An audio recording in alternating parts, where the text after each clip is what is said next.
Hello guys, हम हैं मौजूद चाइना के शहर यांगलिंग में और आज हम आपको विज़िट कराने लाए हैं इनका स्मार्ट एग्रीकल्चर पार्क। यांगलिंग चाइना का वो शहर है जो अपने ज़राअत की जिद्दत की वजह से पूरी दुनिया में माना जाता है और इसी जिद्दत का एक नमूना देखने के लिए हम यहाँ पर आए हैं।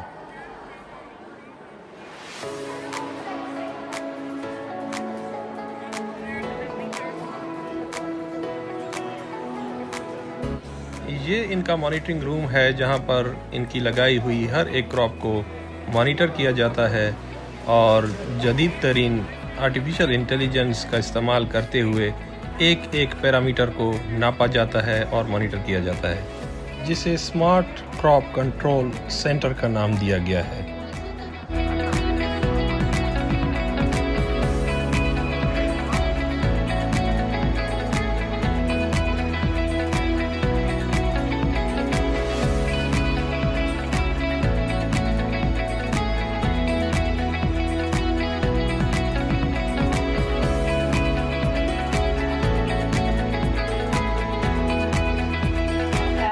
And finally get the intelligent model that can be practically applied in production. In this screen. What are the three stages? Test Three stages. model. Yeah. What was the name of the first three one? Output model and empirical model and intelligent model. Okay. Three model. Okay. 这个是智慧种植系统，它分为采购、它会有智能模型里边对于数据进行比较，它的模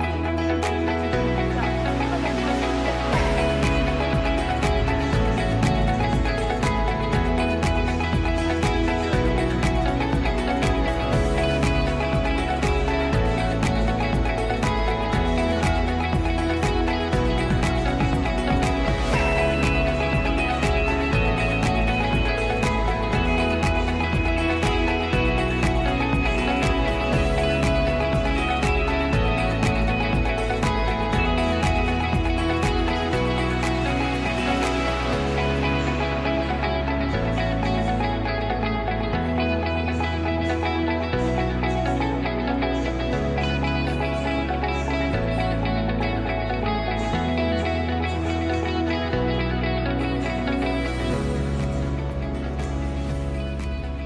चलते हैं इनके green house की तरफ, जिनको इन्होंने intelligent green house का नाम दिया हुआ है, जहां पर मुख्तलिफ क्रॉप्स इन्होंने कंट्रोल्ड इन्वायरमेंट में ग्रो की हुई हैं, जिनके एक एक पैरामीटर्स की मॉनिटरिंग AI की मदद से की जाती है।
अकबर भाई जी अकबर भाई, आज हम मौजूद हैं स्मार्ट एग्रीकल्चर पार्क में, जहाँ पर इन्होंने एक बहुत बड़े ग्रीन हाउसेस बनाए हुए हैं। यहाँ पर जो है ना ये टोमेटो और डिफरेंट वेजिटेबल्स ग्रीन हाउसेस के अंदर लगाते हैं। जिस तरह आप देख रहे हैं इस वक्त हम जिस क्रॉप में खड़े हैं, ये टोमेटो क्रॉप है और ये वैरायटी और ये टोमेटो जो लगा हुआ है ये चेरी टोमेटो है। कैमरा मैन जरा ये दिखाएगा जरा से, ये चेरी टोमेटो है, ठीक है।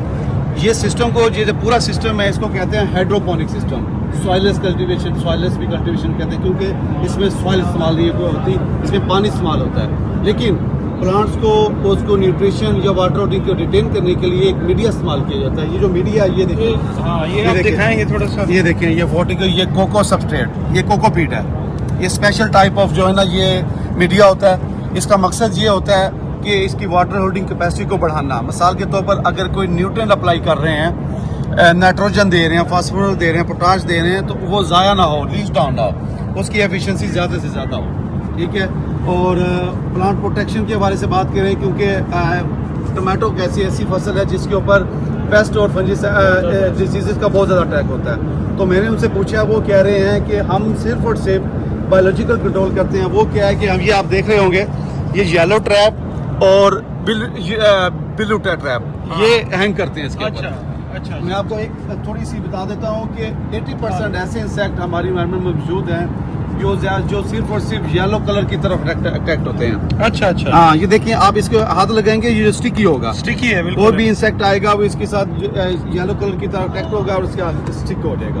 अच्छा, तो सिर्फ और सिर्फ बायोलॉजिकल कंट्रोल पे इनका जी बिल्कुल, मैंने देखा, उनसे पूछा है। हाँ, अलबत्ता कोई माइक्रोन्यूट्रिएंट स्प्रे, अगर कोई स्ट्रेस वगैरह आ जाता है तो उसे निकालने के लिए कोई माइक्रोन्यूट्रिएंट कोई माइनर से स्प्रे करते हैं तो वो अलग बात है। अच्छा, दूसरी चीज मैं ये जो नोट कर रहा हूँ, इसके अंदर से एक हवा आ रही है, पूरा एक वैक्यूम वो उन्होंने बनाया हुआ है। जी, इसका क्या रोल है? जी मैं बताता हूँ। ये जो रोल है इसका ये है कि क्योंकि ये ग्लास हाउस है, ग्लास हाउस में क्या होता है कि आपका टेम्परेचर जो इनसाइड है, कभी कभी अगर आप बहुत ज़्यादा इंक्रीज हो जाता है। मिसाल के तौर पर इसका जो ऑप्टिमल टेम्परेचर है टमाटो का वो है 27-25 डिग्री सेंटीग्रेड, जो ऑप्टिमल ग्रोथ के लिए।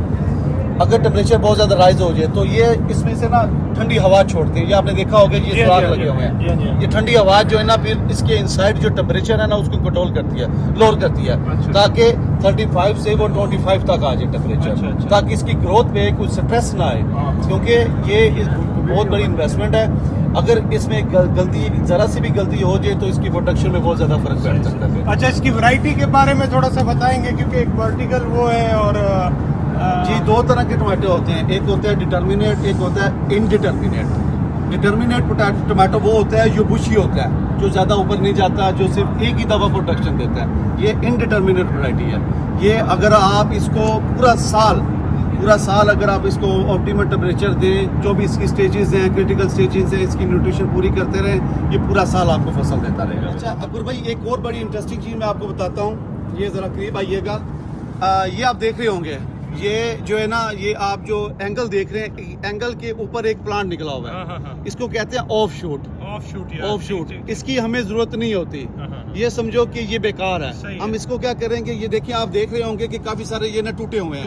ये क्या करते हैं, इसको ऐसे तोड़ देते हैं, ठीक है, इसको तोड़ के साइड पे कर देते हैं। हाँ, बड़ी इंटरेस्टिंग चीज है कि आप इससे एक नया प्लांट भी बना सकते हैं, ठीक है। अगर आपको प्लांट पॉपुलेशन आपकी कम है फील्ड में, तो आप इसको उतार के नई जगह शिफ्ट भी कर सकते हैं। इसका बड़ा रोल प्ले होता है, क्योंकि अगर आपने प्रोडक्शन बढ़ानी है तो आपने इस ऑफ शूट को तोड़ना बहुत ज़रूरी है।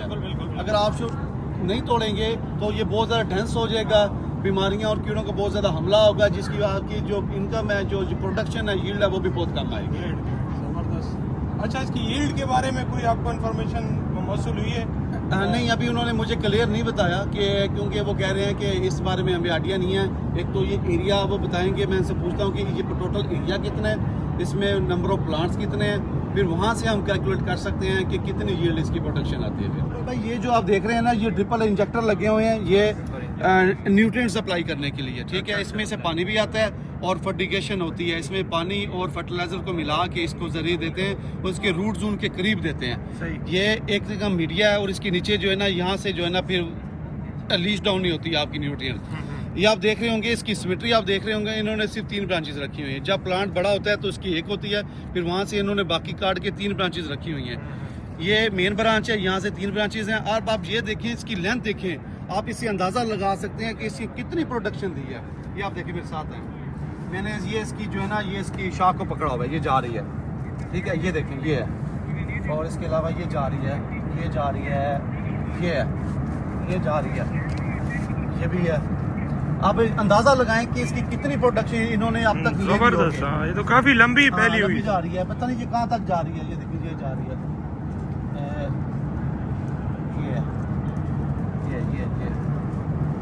ये जा रही है, ये देखें। ये तो काफी लंबी है, काफी लंबी। आप देख लें कि कितनी प्रोडक्शन, कितनी दफा इन्होंने हैंग किया होगा, कितनी प्रोडक्शन इसने दी होगी।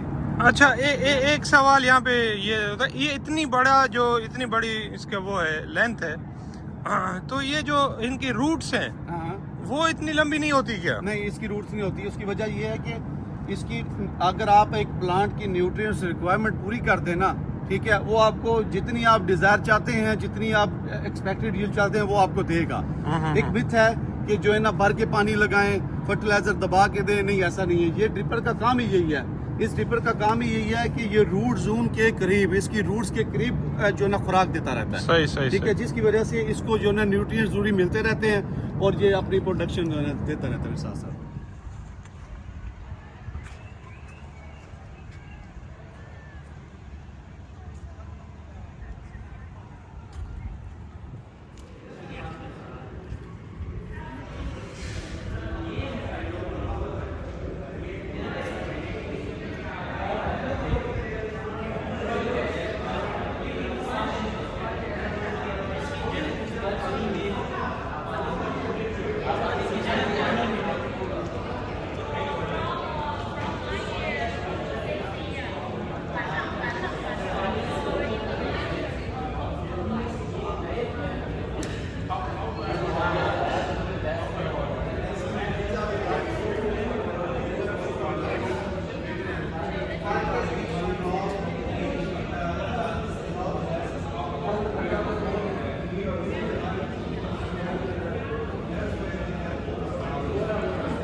This is vegetables and with all the please भाई, आज हम मौजूद हैं प्लांट फैक्ट्री में। इनका जो एक पूरा डिपार्टमेंट है, इस प्लांट फैक्ट्री में आप देख रहे हैं कि डिफरेंट वेजिटेबल्स ग्रो कर रहे हैं। और ये जो प्लांट फैक्ट्री है, इसमें नर्सरी भी प्रोड्यूस करते हैं। उसके बाद जो है ना इस साइड पे दिखाऊंगा, इन्होंने प्लांट भी प्रोड्यूस किया हुआ है, यानी कि वो प्रोडक्शन भी ले रहा है। अब आप देख रहे होंगे ये डिफरेंट लाइट स्पेक्ट्रम है, लाइट आ रही हैं। हर लाइट की अपनी एक इम्पोर्टेंस होती है, उसकी अपनी वेवलेंथ होती है। हर प्लांट को एक लाइट चाहिए होती है, कुछ को येलो लाइट चाहिए होती है, किसी को ब्लू, किसी को रेड, ठीक है। उसकी वजह से, उसकी क्या वजह है कि जब ये ग्रोथ कर रहा होता है प्लांट, इसकी जो फोटोसिंथेसिस प्रोसेस के लिए जब सूरज की रोशनी होती है, वो पूरा एक स्पेक्ट्रम होता है वेवलेंथ का, लाइट का। वो प्लांट जो है ना वो लाइट को कैप्चर करता है और अपनी प्रोडक्शन के लिए, अपनी ग्रोथ के लिए इस्तेमाल करता है। अब इन्होंने रिसर्च करके सेम लाइट जो है ना वो इनको दे दी है, और इसकी एक इंटेंसिटी है। एक इंटेंसिटी पे जाके एक इसकी जो है ना क्या कहते हैं, उसकी रेशो पे जाके इन्होंने दी हुई है। ना उसकी ज़्यादा रेशो कर सकते हैं, ना कम कर सकते। अगर कम होगी तो फिर भी इसके प्लांट की ग्रोथ पे इफेक्ट होगा, अगर ज़्यादा होगी तो फिर भी इफेक्ट होगा। तो ये बड़ा इंटरेस्टिंग चीज़ है। ये आप इंडोर में रहते हुए अपने प्लांट्स जो है ना, स्पेशली ये जो हैं वेजिटेबल्स के लिए, जो लेटस है, स्पेनिश है, इस तरह की चीज़ें वगैरह, इनके लिए ये इस्तेमाल की जाती है। ये आप देख रहे होते हैं, ये देखें, ये सॉइलेस है, ये इनका एक तरह का मीडिया है। इन्होंने प्लांट को इसके अंदर लगाया और नीचे बिल्कुल सारा पानी है। ये देखें, ये सारा पानी है, ये इसकी रूट्स हैं। ये देखें अकबर भाई, ये देखें, ये कुकम्बर प्लांट, ये मेरे लिए भी बड़ी हैरत और इंटरेस्टिंग चीज़ है। ये देखें, इन्होंने इंडोर इसको टेम्परेचर भी दिया हुआ है, इसको की लाइट भी दी हुई है, जो कि बाहर ज़रूरत है। उसके अलावा खुराक भी दे रहे हैं। ये देखें, ये सेम वही चीज़ है, इसके नीचे मीडिया है, पानी है, और ये बिल्कुल पानी के साथ इसको जो है दे रहे हैं। और अब ये देखें, यहाँ से इन्होंने फ्रूट पिक कर लिया है, यहाँ से पिक करना शुरू किया, और यहाँ से कोई हैंगिंग करते करते ये देखें ये फ्रूट है, इसका कमर। अब ये देखें ये फ्रूट है, इसमें बड़े भी फ्रूट हो गए। अब इसके बाद देता हूँ, इसके बाद ये स्टेज आती है, ये देखें फ्रूट की। ये तकरीबन मेरे ख्याल से कोई 15 दिन के बाद जो है ना, या 2 हफ्ते के बाद ये फ्रूट तैयार हो जाएगा, इसको पिक कर लेंगे। अब ये देखिए, ये पता नहीं अब ये कब तक जाता है, अब इसकी प्रोडक्शन कब तक जाती है। जब तक ये लाइट इंटेंसिटी, ये फेवरेबल कंडीशन इसे मिलती रहेंगी, ये प्रोडक्शन देता रहेगा अपने। और इसका भी सेम फिनोमेना है, इसकी ऑफ शूट का आपने रिमूव करना होता है, यहाँ पे निकलती है। ये देखिए यहाँ से इन्होंने रिमूव किया ऑफ शूट को, यहाँ से रिमूव किया है। इसके साथ लीव्स होते हैं, उनको तोड़ देते हैं ताकि वो लीव्स खुराक ना ले, वो डायरेक्ट खुराक जो है ना मेन जो स्टेम इसके साथ फ्रूट है वो उसको जाती रहे।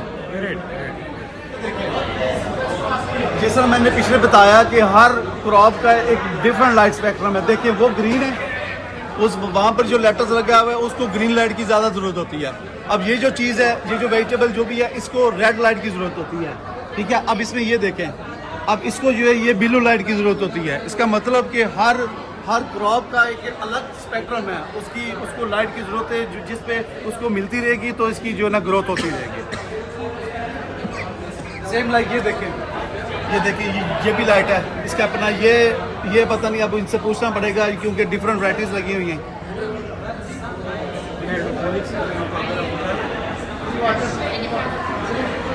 इसी तरह ये है, ये भी इनकी कोई लीफ टाइप मेरे ख्याल से सैलड टाइप कोई इस तरह की रॉकेट लीफ टाइप मेरे ख्याल से ये चीज़ है, रॉकेट लीव्स हैं। और ये देखें, ये आई थिंक जो ऑर्नामेंटल प्लांट इन्होंने लगाया हुआ है, पुदीना, ये पुदीना मिंट है। ये देखें, ये मिंट भी इन्होंने अंदर जो है ना, ये देखें अब लाइट स्पेक्ट्रम डिफरेंट लाइट्स दी हुई हैं। इसका मतलब कि इसको हर डिफरेंट लाइट की ज़रूरत होती है ग्रोथ के लिए। अब इन्होंने पुदीना से अंदर लगाया हुआ है, ये मीडिया दिया हुआ है, ये इन्होंने मेरे ख्याल से कुछ शायद कोई केमिकल फर्टिलाइजर शायद या इस तरह की कुछ चीज़ दी हो इनको। अब ये देखें चिली, अब ये देखें चिली देखें, अब इन्होंने देखें ये कितना इंटरेस्टिंग है। आप देखें कितनी लश ग्रीन क्रॉप है, इसका लीफ देखें कितना लश ग्रीन है, किसी किस्म का पेस्ट, किसी किस्म का इंसेक्ट अटैक नहीं है। इसकी फ्लावरिंग देखें, भरपूर फ्लावरिंग है इसकी, और जब इसकी प्रोडक्शन आएगी फिर आप देखिएगा। और सेम लाइक ये भी वही है, ये देखें एक सिंगल इसका स्टेम है, यहाँ से इन्होंने जो है ना इसको हाइड्रोपोनिक टाइप, ठीक है, इसको आर्टिफिशियल खुराक वगैरह दे। और ये देखें फ्रूट भी है, अब ये देखें ये चिली का फ्रूट है ये। और ये मेरे ख्याल से ये चिली की वैरायटी ऐसी है कि हम इसको बाद में सूरत करके भी, इसकी वैल्यू एडिशन करके भी अभी इसको मार्केट में बेच सकते हैं। ये देखें, ये टमाटो की किस्म है, ये देखें ये भी टमाटो है, ये टमाटो की किस्म है। अब इन्होंने इंडोर के ऊपर ये लाइट स्पेक्ट्रम दे के, ये वेवलेंथ दे के डिफरेंट, और ये टमाटो लगाया हुआ है। ये देखें, ये वो प्लांट है जिसकी मैं बात कर रहा था, डिटर्मिनेट और इनडिटर्मिनेट। ये जो वैरायटी है ये डिटर्मिनेट है, ये एक बुशीट होता है, ये ऊपर नहीं जाएगा, ये बुशी टाइप होगा, ठीक है। इसकी प्रोडक्शन बस एक ही दफ़ा ये प्रोडक्शन देगा, उसके बाद प्रोडक्शन नहीं देगा। ये वर्टिकल फार्मिंग, ये देखें अब ये इसका मकसद क्या होता है, ये आप इस महीना जो कि वर्टिकल फार्मिंग का समझना ज़रूरी है कि वर्टिकल फार्मिंग की ज़रूरत क्यों पेश आए, क्योंकि हमारे पास लैंड भी है, ठीक है, हमारे पास क्या कहते हैं हर तरह के रिसोर्सेज मौजूद हैं। वर्टिकल फार्मिंग की क्यों ज़रूरत है, इसकी वजह ये है कि जिस तरह अब हर साल जिस तरह आप देखिए दुनिया की आबादी बढ़ रही है, फूड सिक्योरिटी का एक बहुत बड़ा प्रॉब्लम है, उसको टैकल करने के लिए अब इन्होंने ऐसी टेक्निक निकाली है जिससे वर्टिकल फार्मिंग करते हैं, जिसमें स्मॉल स्पेस में और ज़्यादा से ज़्यादा प्रोडक्शन ले सकते हैं। जिसमें आप देख रहे होंगे कि अब ये एक ही जगह है, अब इन्होंने ज़मीन पे नीचे वर्टिकल के बजाय हॉरिजॉन्टल के बजाय वर्टिकल कल्टीवेशन कर दिया ताकि हमारी जो खुराक की ज़रूरियात वो पूरी होती रहे। अब ये देखें, ये लेयर्स बना दी हैं, अब एक ही जगह पे कितने कंपार्टमेंट बना दिए हैं जो कि प्रोडक्शन दे रहे हैं, एक ही प्लांट की प्रोडक्शन दे रहे हैं। ये फूड सिक्योरिटी को मद्देनजर रखते हुए ही ये चीज़ जो है ना इन्होंने इंट्रोड्यूस करवाई है। हाँ तो नाजरीन, ये था हमारा आज का विज़िट। उम्मीद है कि आपको अच्छा लगा होगा और इसी तरह की इंफॉर्मेटिव वीडियोस के साथ इंशाल्लाह दोबारा हाज़िर होंगे। तब तक के लिए हमें दीजिए इजाज़त। यांगलिंग चाइना से खुदा हाफिज़।